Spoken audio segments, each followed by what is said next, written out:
जैसे आबिर साहब ने कहा, वो घर से ही कारोबार की खातिर डील कर रहे हों ख़वातीन, या वो काम की जगह पर जाकर काम कर रहे हों, उनको एक महफूज माहौल का मिलना एक बड़ा चैलेंज है अभी।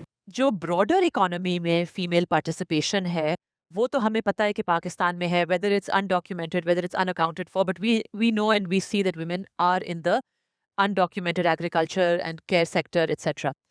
सीनियर लीडरशिप में जाके वो चीज़ें, वो it's like a pyramid effect, वो विटल डाउन हो जाती हैं। दैट्स वेयर आपका ये जो पॉइंट है कि एक एनवायरनमेंट ऐसी क्रिएट की जाए जिसमें औरतें सेफ भी फील करें और उनकी एक करियर ट्रेजेक्ट्री को प्रोटेक्ट किया जाए।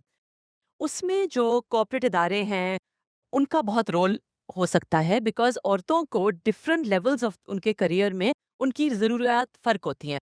एंट्री लेवल पे they need more of a level playing field, ताकि उनकी मेरिट के ऊपर उनको इंडक्शन की जाए एटसेट्रा, उनकी ट्रेनिंग के ऊपर एम्फेसिस दो। मिड मैनेजमेंट के लेवल पे when they are at that stage in their lives and their careers where care responsibilities, may be they will have children at that time, उस time पे maternity policies, day care facilities, इस किस्म की चीज़ें ज़्यादा ज़रूरी होती हैं। और फिर सीनियर लेवल पे हम देखते हैं कि सीनियर लेवल पे भी बहुत ज़्यादा ज़रूरी है कि औरतों को उस लेवल तक पुश किया जाए, ताकि वो उस they have a seat at the table, at the final decision making table. They should be in corporate board rooms, they should be in in cabinets, in parliament, in decision making.